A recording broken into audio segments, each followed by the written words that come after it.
This video is a short demonstration of the LADAC Autopilot, which is part of the Library for Aircraft Dynamics and Control, LADAC, an open-source project on GitHub.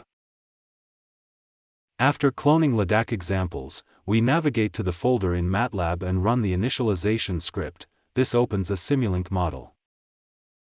For visualization, we open flight gear by running a script inside LADAC-Examples data.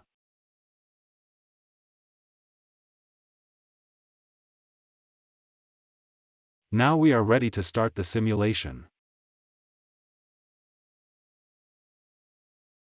The quadrotor is required to follow a circular flight path like a looping.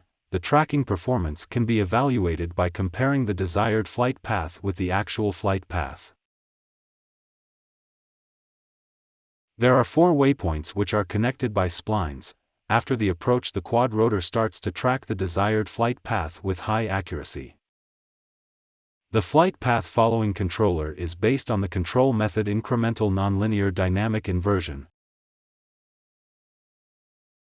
We are currently working on conducting flight tests.